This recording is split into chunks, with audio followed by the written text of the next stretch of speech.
Climate proofing का जो ये पूरा प्रोजेक्ट है, जहाँ पर किसानों को मल्टी क्रॉपिंग की इन्फॉर्मेशन दी जा रही है, उनको सतर्क किया जा रहा है कि किस किस टाइम पर बारिश होने वाली है, इसका एक पूरा संचालन कर रहे हैं बजाज फाउंडेशन की तरफ से राजेंद्र जी, जिनसे हम बात करेंगे। बजाज फाउंडेशन गए 4 सालों से वर्धा ज़िले के 14 विलेजेस में 4 ब्लॉक में काम कर रहा है, जिसमें करीबन 2200 किसान इसमें कवर हो रहे हैं। 20,000 एकड़ तक जो लैंड है वो कवर होने जा रही है।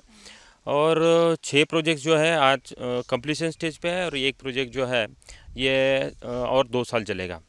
हमने अभी 4 साल का जो एक्सपीरियंस है, हमने देखा कि जहाँ नाबार्ड ने जहाँ पे जल और मृदा संधारण का काम किया था, वहाँ पे जो लोग हैं, किसान हैं, वो जल और मृदा संधारण के कामों के प्रति एक उनका जो एक्सपीरियंस था वो अच्छा था, और उन्हीं को क्लाइमेट चेंज के बारे में कैसे माहिती की जो चर्चा है वो उनमें अवेयरनेस कैसा है, इसके ऊपर एक कार्यक्रम है और अवेयरनेस का एक्चुअली।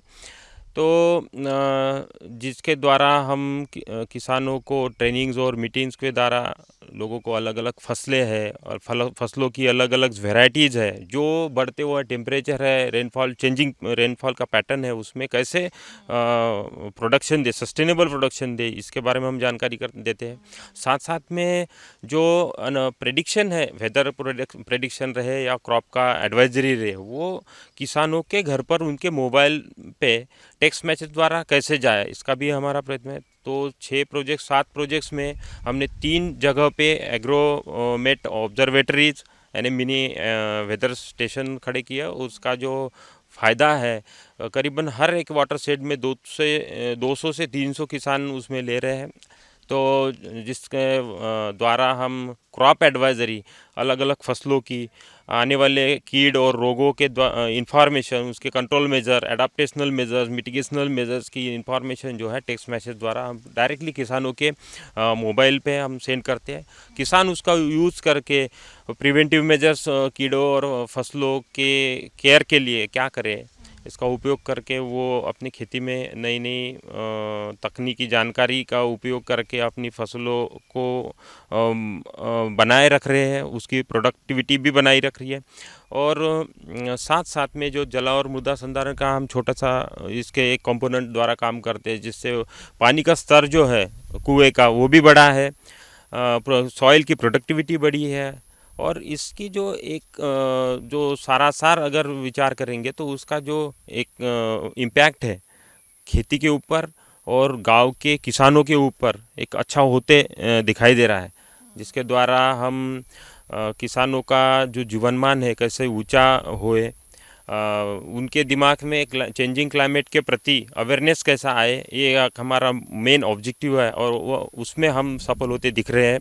और ये प्रोजेक्ट और 4-5 साल अगर चले तो जो ग्लोबल लेवल का इशू है, जिसमें टेम्परेचर बढ़ रहा है, रेनफॉल पैटर्न चेंज हो रहा है और उसका इम्पैक्ट डायरेक्टली खेती के ऊपर हो रहा है, उससे बचने के लिए अगर इस 4-5 साल और चलता है तो किसान अच्छे से ये ग्लोबल लेवल का टॉपिक गांव लेवल तक समझ के अपनी खेती में अगर वो चेंजेस करेंगे तो मुझे लगता है कि पक्का सस्टेनेबल डेवलपमेंट की जो व्याख्या है या डेफिनेशन है वो सही मायने में सही सफल रहेगी। और नाबार्ड का और बजाज फाउंडेशन का यही प्रयत्न है कि गांव के किसान सुखी और संपन्न रहे। बस, धन्यवाद। Thank you. बिल्कुल सही बात इन्होंने जो कही कि एक सस्टेनेबल डेवलपमेंट गांव तक पहुंचाने का काम हम कर रहे हैं। जो भी टेक्नोलॉजीज़ हैं जो हमें इस बारे में अवगत कराती हैं, वो सारी टेक्नोलॉजीज़ हम गांव में लाकर लोगों को सतर्क कर रहे हैं इस बारे में। तो बहुत ही अच्छा प्रयास, थैंक यू। हम खड़े हैं वर्धा के सेलू ब्लॉक में, जहां पर हमारे साथ मौजूद हैं एक रिटायर्ड प्रोफेसर भी। Sir, welcome to the show. Please बताइए थैंक यू। आप यहाँ पर किस तरह, यहाँ हमारे साथ फार्मर्स भी मौजूद हैं, उन्हें किस तरह की आप प्रेरणा दे रहे हैं यहाँ पर। हेलो, मैं देवेंद्र भेंडारे, मुक्काम पोस्ट सालई पेवट, तहसील सेलू। हमारे यहाँ पे बजाज फाउंडेशन और नाबार्ड के तरफ से क्लाइमेट चेंज का प्रोग्राम अच्छी तरह से कार्यान्वित हुआ है। इसके अंतर्गत हमारे यहाँ पे जो नाला बंडिंग वगैरह जो है, और हर साल होता क्या है कि क्लाइमेट चेंज होते जा रहा है, और क्लाइमेट चेंज में जो हम पारंपरिक जो पीक लेते हैं, एक ही क्रॉप लेते हैं, वो एक ही क्रॉप लेने के वजह से वो चेंज के वजह से पूरा का पूरा पीक जाता है।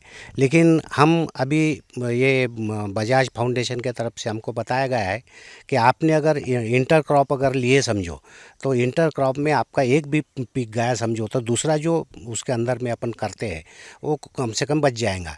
इसके वजह से हमने फिर जो हर बार जो कपासी लगाते हैं या तुअर लगाते हैं, इसके बजाय एक ही क्रॉप लेने के बजाय हमने कभी हल्दी लगाई। पिछले साल हमने वो जो फूल खेती जो है वो इंटर क्रॉप करके लिया है, हल्दी अदरक लिया और उसमें इंटर क्रॉप उसमें हमने लिया है। इस साल हमने सोयाबीन के साथ तुअर भी लगाई है और हल्दी भी लगाई है। तो ये इंटर क्रॉप का जो है इसमें से क्या हो रहा है कि भाई जो ईल्ड जो है, उत्पन्न जो है वो उत्पन्न हमको ज़्यादा बढ़ते जा रहा है। कि और आप स्वयं भी एक किसान हैं, आपके खुद के भी फार्म हैं यहाँ पर। कितने बड़े फार्म हैं आपके? यहाँ पे मेरे 2 फार्म है और मैं वो दोनों फार्म में इस 4-5 साल के पहले हम एक ही क्रॉप लेते थे, लेकिन हमने वो सब इंटरचेंज करके और हमने सब मल्टी क्रॉपिंग स्टार्ट कर दिया। तो इस साल हमने सुना है कि वर्धा में काफ़ी ज़्यादा बारिश भी हुई है, उससे काफ़ी लोगों को नुकसान पहुंचा है। तो आपके खेतों में किस तरह का मंजर रहा बारिश के चलते? आपके खेत अच्छे से और रहे? इस साल तो बहुत बारिश हो गई है, लेकिन बजाज फाउंडेशन की तरफ से ये बताया गया है कि भाई जो क्या बोलते हैं उसको मल्टी क्रॉपिंग में बेड और ये जो है, तो इस साल मैंने एक भी दाना बोया नहीं है ट्रैक्टर से या इससे। ये पूरा जो मेरा 11 एकड़ का, ये 11 एकड़ में मैंने वो सरी और वरम्बा पद्धति यूज़ की है।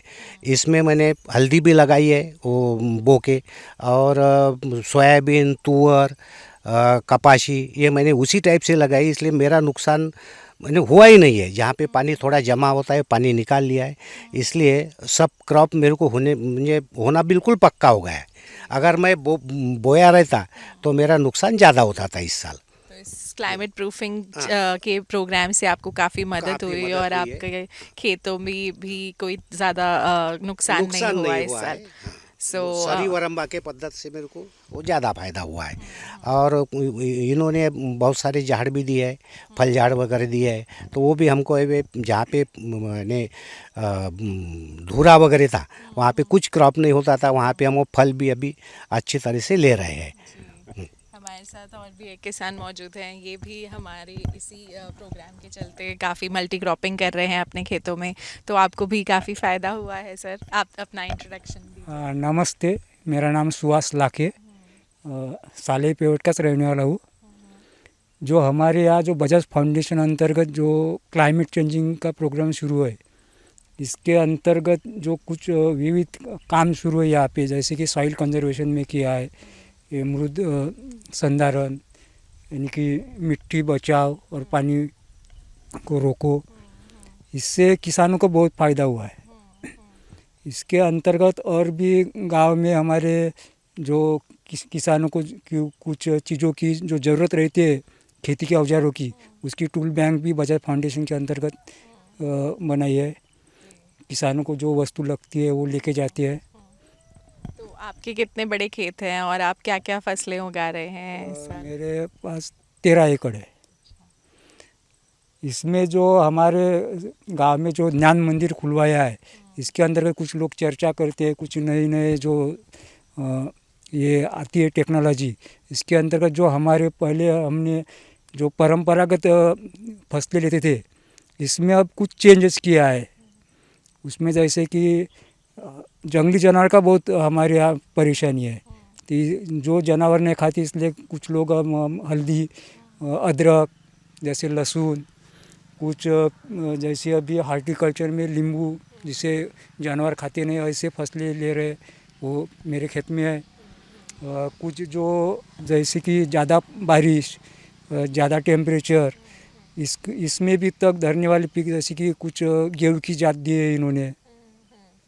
तो बेसिकली एक जगह की स्टडी करके, जैसे कि आप कह रहे हैं कि जहाँ ज़्यादा बरसात होती है वहाँ उस तरह के फसलें बोई जाएं, और जहाँ पर जानवरों से नुकसान होता है, जानवर जो जो फसलें नहीं खाते उस तरह की फसलें बोई जाएं। ये पूरी एक इन्फॉर्मेशन है जो एक एग्रीकल्चर स्टडी कह लीजिए, उस तरह से बजाज फाउंडेशन आपकी हेल्प कर रहा है सही क्रॉप ग्रो करने के लिए। और कितने किसान जुड़े हैं इस पूरी एक्टिविटी से? हमारा तो पूरा गाँव ही जुड़ा है, क्योंकि ये जो कार्यशाला वगैरह लेते हैं, चर्चा सत्र लेते हैं, वो हर बार चालू ही रहता है इनका।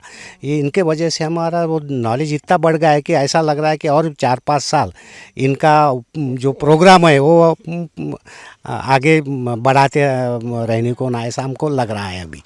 हाँ। तो इससे कितना बदलाव आया है? कौन से साल में आप लोग जुड़े हैं फाउंडेशन के काम से? और अगर एक बदलाव की बात की जाए तो पहले से अभी, जैसे कि आप भी बता रहे थे कि पहले जानवरों की वजह से नुकसान होता था और अब आप लोग वो फसलें बो रहे हैं जो जानवर नुकसान नहीं करते, तो किस वर्ष से आपने ये शुरुआत की है और क्या बदलाव आया है? फाउंडेशन को 4 साल हो गए। 4 साल के पहले लोग ज़्यादातर अपने जो परंपरागत थे यही खेती करते थे, लेकिन जैसे इन्होंने हमें कुछ नई नई जानकारियाँ दी है, लोग अब इकट्ठा आने लगे हैं। जैसे कि 5-6 लोग जो एक एरिया में है, वो इस तरह की फसल लेने की ऐसे लोग अपने आप बनाते हैं और वो कर रहे हैं। लोगों में भी बहुत विकास हो रहा है अभी। सो यही है इस क्लाइमेट प्रूफिंग प्रोग्राम का इनिशिएटिव, जहाँ पर हम लोगों को सतर्क कर रहे हैं, अवेयर कर रहे हैं कि उनके खेतों के लिए किस तरह की फसलें सही हैं, सीजनल क्लाइमेट है उसके हिसाब से कौन सी फसलें सही हैं। सो आई थिंक काफ़ी खुश हैं ये किसान यहाँ पर, और एक अच्छा इनिशिएटिव जिसके बारे में हमें बात करने का मौका मिला। Thank you. सो जैसा कि आप देख रहे हैं यहाँ पर अभी हो रहा है सनसेट, लेकिन वर्धा का मेरा जो सफ़र रहा है, हमने यहाँ पर काफ़ी सारे किसानों से मुलाकात की। हमने देखा कि किस तरह नेचुरल फार्मिंग से लेकर विमेन एम्पावरमेंट और बच्चों के लिए डिज़ाइन फॉर चेंज सारी एक्टिविटीज़ हैं जो गांधी जी के ख्यालों पर हम चलते हुए आगे पहुंच रहे हैं। बजाज फाउंडेशन ग्लोबल टेक्नोलॉजीज़ का भी इस्तेमाल करते हुए लोगों को यहाँ पर अवेयर कर रहा है। जो सारे क्लाइमेट प्रूफिंग प्रोजेक्ट्स यहाँ पर हैं उन सबको देखकर मुझे तो बहुत आनंद हुआ, और यही लग रहा है कि यहाँ पर वर्धा में एक नया सूर्योदय होने की शुरुआत हो चुकी है। Thank you so much.